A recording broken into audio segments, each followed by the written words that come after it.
महत्व आहे महाराज. नाहीतर रामायणातला दुसरा एक प्रसंग बघा.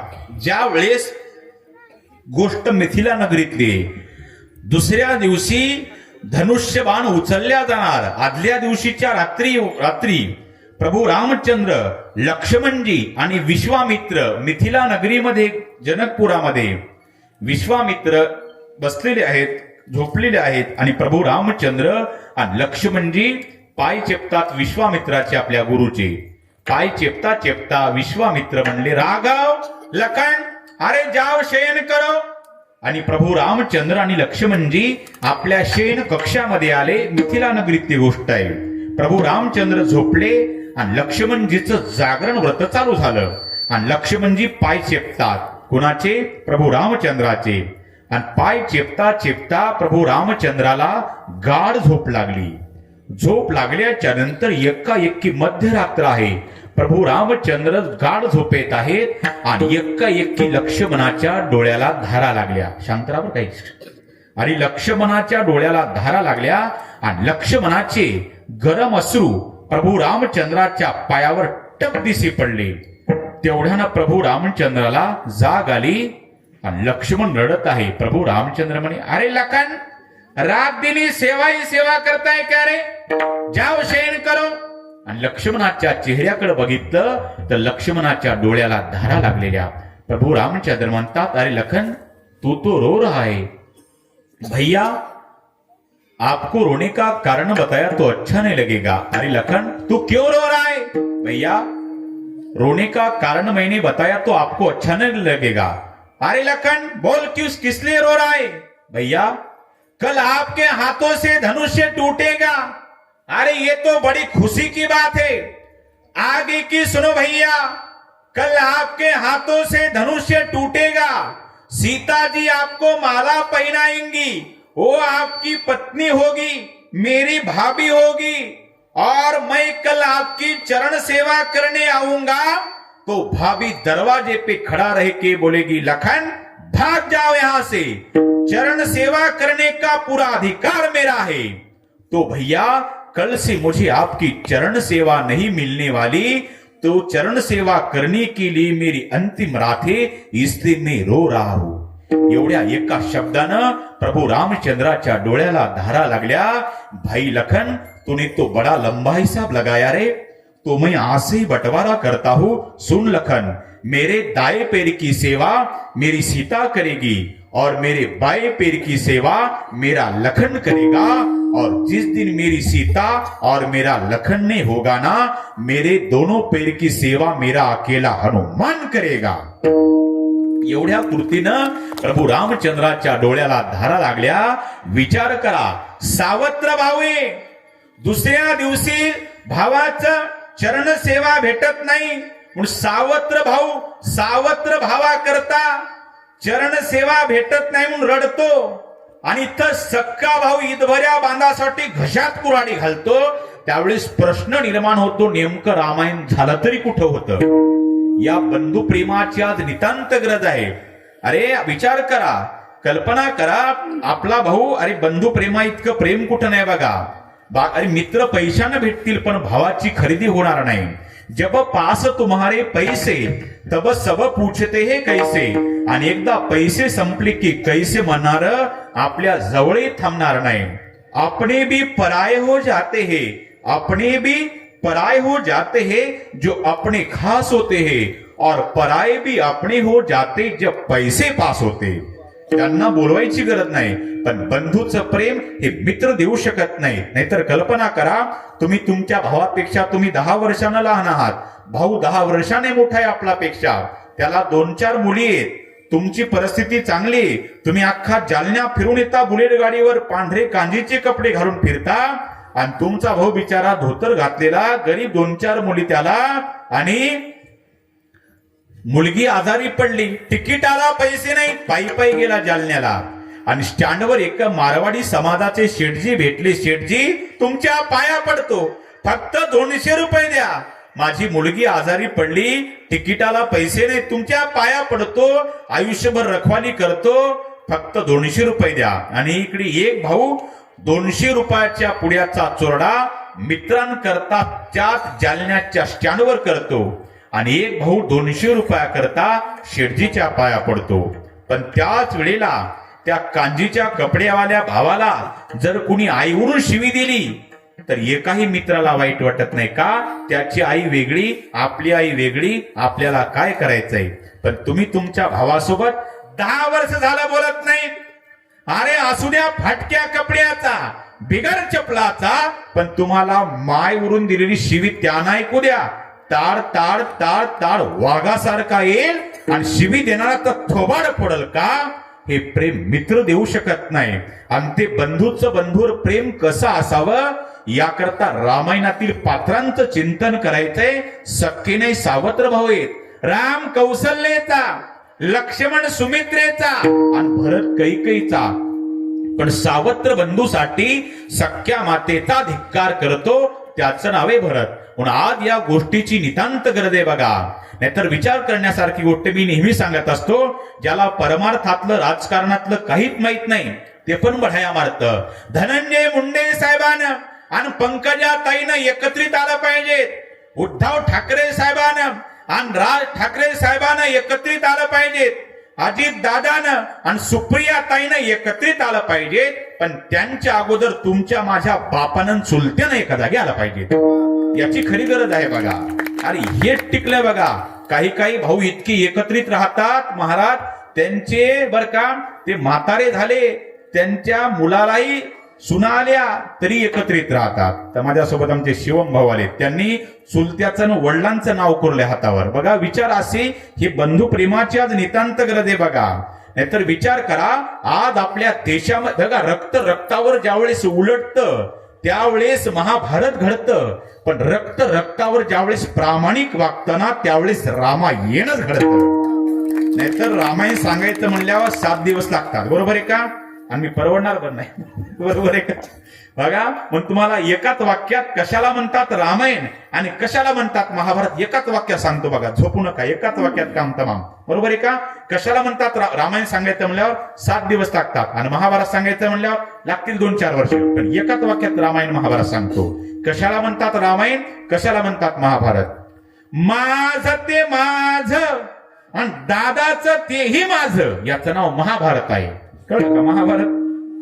आणि कशाला म्हणतात रामायण? दादाचं ते दादाचं आणि माझं तेही दादाचं, याचं नाव रामायण आहे. कळलं ना? माझं ते माझं आणि दादाचं तेही माझं, याचं नाव दुर्योधन आहे. आणि दादाचं ते दादाचं आणि माझं तेही दादाचं, याचं नाव भरत आहे. या बंधुप्रेमाची आज नितांत गरज आहे. म्हणून आज आपल्या देशामधली अखंडता टिकवायची असेल तर आधी आमच्या महाराष्ट्रात एकता असली पाहिजे. महाराष्ट्रातली एकी टिकायची असेल तर आधी आमच्या जिल्ह्यात एकता असली पाहिजे. जिल्ह्यातली एकी टिकायची असेल तर आधी आमच्या तालुक्यात एकता असली पाहिजे. तालुक्यातली एकी टिकायची असेल तर आधी आमच्या गावात एकता असली पाहिजे. गावातली एकी टिकायची असेल तर आधी आमच्या घरात एकता असली पाहिजे. आणि घरातली एकी टिकायची असेल तर बंधूचं बंधूवर नितांत प्रेम असलं पाहिजे. आणि ते कसं असावं याकरता रामायणच ऐकलं पाहिजे. नाहीतर रामायणातल्या पात्रांचा विचार करा. नाहीतर हे बघा, हे मंडळ गावोगावी बर का. कोणतं? कावळे मंडळ. कावळे का? जखम तिथं टोच मारणार कावळ्याची जात. तसं 2 भावाचं चांगलं चाललेलं दिसलं आणि प्रगती दिसली, तो कावळा टपून बघा. तो 27 वर्ष कावळे अण्णावाचे म्हणणं बरं का? नाही तुम्ही बरोबर त्यांच्यावर असाल. बरोबर आहे का? आमचे काही तिकडे मित्र विठ्ठल महाराज कावळे असं झालं बघा. ते नका डोक्यात आणू बघा. नाही का? अहो ते कावळे आपण जरी बगळे असतो, आपण काय धुतल्यात आणरायचे का? विठ्ठल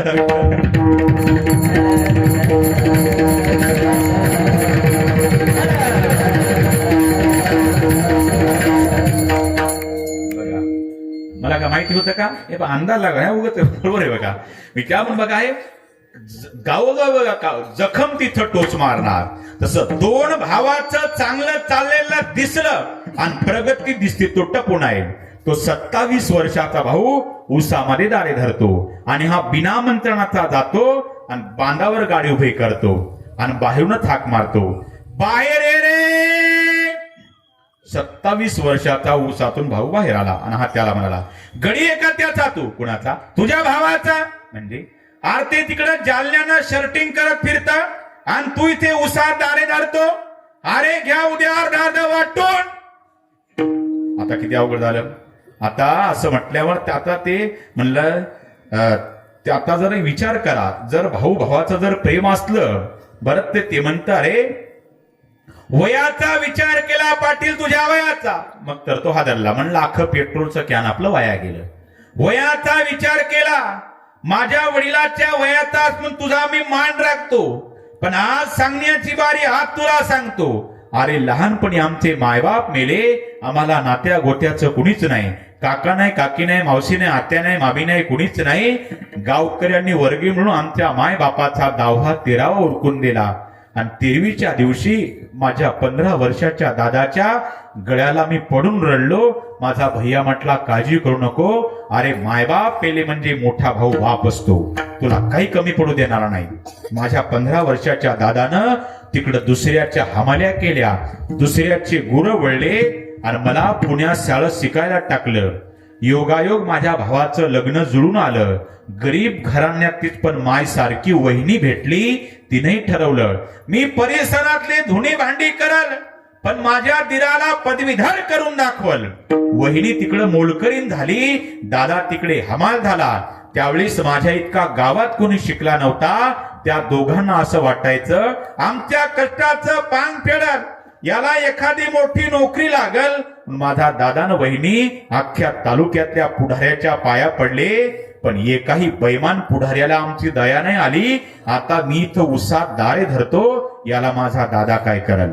वयाचा विचार केला पाटील तुझ्या वयाचा, माझ्या वडिलाच्या वयाचा तुझा मी मान राखतो. नाहीतर परत जर गावागावात जर भावाभावात जर भांडणं लावशील तर जोड्यानं थोबाड फोडतो तुझं. म्हणून हे हाणल्याशिवाय गाव सुधरत नाही बघा. या बंधू प्रेमाची आज नितांत गरज आहे बघा.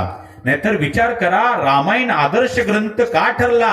अरे सावत्र भाऊ आहे, पण दुसऱ्या दिवशी सावत्र भावाची चरण सेवा भेटत नाही. म्हणून आदल्या रात्री सावत्र भावा करता रडतो आणि ते सख्खा भाऊ ईदभऱ्या बांधासाठी सख्या भावाचा खून करतो. रामायण आपल्याला याच्या करता ऐकायचंय. म्हणून काय केलं, लक्ष्मणानं चरण सेवाच केली बरं का, भरतानं चरण सेवाच केली. इतकं चरण सेवेला महत्व आहे बघा. बघा चरण सेवा, चरण चरण, ही चरण चरण काय भानगडे बघा. रामायणाचाच एक प्रसंग आहे बघा. चरण कशाला म्हणतात रामायणामध्ये बघा. एकदा प्रभू रामचंद्र आणि सीता मैया दाट वटवृक्षाच्या झाडाखाली बसते बघा. लक्ष्मणजी कंदमुळं आणायला गेले. मी तिथंच होतो बरं का त्यावेळेला, म्हणून सगळ्या भानगडी तुम्हाला सांगतो. आणि प्रभू रामचंद्र आणि सीता मैया दोघांचं संभाषण चाललं. प्रभू रामचंद्र आपल्या पायाकडे बघतात, सीता मैया आपल्या पायाकडे बघतात. सीता मैया म्हणतात, प्रभूजी चरण मेरे अच्छे. प्रभू रामचंद्र म्हणतात, नहीं देवी चरण मेरे अच्छे, नहीं प्रभू चरण मेरे अच्छे, चरण मेरे अच्छे. असं करता करता लक्ष्मणराव आले. तितक्या 10:15 वाजले बघा.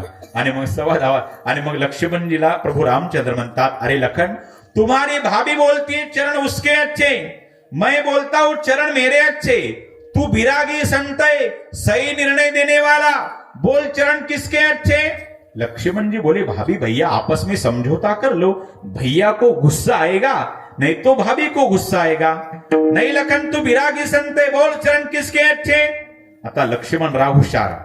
लक्ष्मणाने काय केलं तर माझ्याकडे बघा, खाली बघ, खाली माझ्याकडे बघा, बघितल्याशिवाय तुम्हाला मेळ लागणार नाही. काय केलं लक्ष्मणानं, उजव्या साईडला बसल्या होत्या सीता मैया आणि डाव्या साईडला होते प्रभू रामचंद्र. लक्ष्मणानं काय केलं, बोर्ड दाखवलं सीतेच्या चरणाकडे आणि बघितलं रामाच्या चरणाकडे.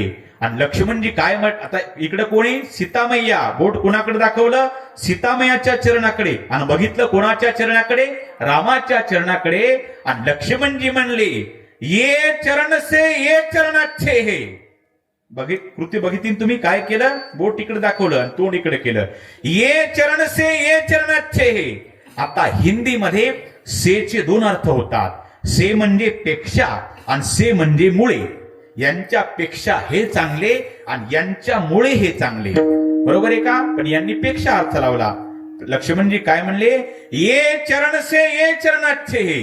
भाभी खुश हो गई. शाबाश लखन, शाबाश लखन, सही निर्णय देने वाले विरागी संत है. शाबाश लखन. भाभी आप भी ज्यादा खुश मत हो जाइए. मेरे भैया के चरण है इसलिए आपके चरण है. अगर मेरे भैया के चरण नहीं होते भाभी तो आपके चरण को चरण कौन कहता? अब भाभी नाराज हो गई, भैया खुश हो गए. शाबाश लखन, शाबाश लखन, सही निर्णय देने वाला विरागी संत है. भैया आप भी ज्यादा खुश मत हो जाइए. आपका आचरण है भैया इसलिए आपके चरण है. आपका आचरण नहीं होता भैया तो आपके चरण को चरण कौन कहता भैया? म्हणजे ज्याचं आचरण त्यांचे चरण. बरोबर आहे का? पंढरपूरच्या विठोबाचे काळे, अरे देवाचे काळे जरी असले त्यांचे ते चरण आहेत. आपले पांढरे असू द्या पांढऱ्या पायाच्या. बरोबर आहे का? आपले पांढरे जरी असले तरी आपले पाय आहेत बघा. जे दर्शन घेण्याच्या योग्यतेचे त्यांना चरण म्हणतात आणि जे फक्त चाल नाही का जे दिसायच्या लायकीचे त्यांना पाय म्हणतात. म्हणून ज्याचं आचरण त्यांचे चरण. नाहीतर विचार करा, पूर्वी मोठमोठे महात्मे गावात आले की माणसं पाया पडायला जाते. तुमच्याकडे कोणते महात्मा होऊन गेला? इकडे बघा, तिकडे आमच्या इकडे परभणी जिल्ह्यात मारोतराव महाराज दस्तापूरकर, मोतीराम महाराज असे पूर्वी संत आले गावात की माणसं पाया पडायचे. महाराज म्हणायचे, अरे पायात बाबा बूट हे जोडा आहे. महाराज पायातला जोडा पायात राहू द्या पण पाया पडू द्या. माणसं पूर्वी एसटीतून म्हणा महाराज उतरले की पाया पडायचे. महाराज पाया पडू द्या. अरे बाबा पायात जोडा असू द्या तरी पाया पडू द्या. म्हणजे ज्याचं आचरण शुद्ध आहे त्याच्या जोड्यावर डोके आहे. आणि एखादं एसटीतून पाकिट पिले उतरतं चोरट, ते पाकिट पकडल्या जेत एसटीतलं उतरतं पायातला जोडा त्याच्या डोक्यात. माझा दृष्टांत संपला. ज्याचं आचरण शुद्ध आहे त्याच्या जोड्यावर डोके आहेत. पण ज्याचं आचरण भ्रष्ट झालं त्याच्या डोक्यावर जोडे आहेत. म्हणून चरण सेवा अखंडित. आपण चरण सेवा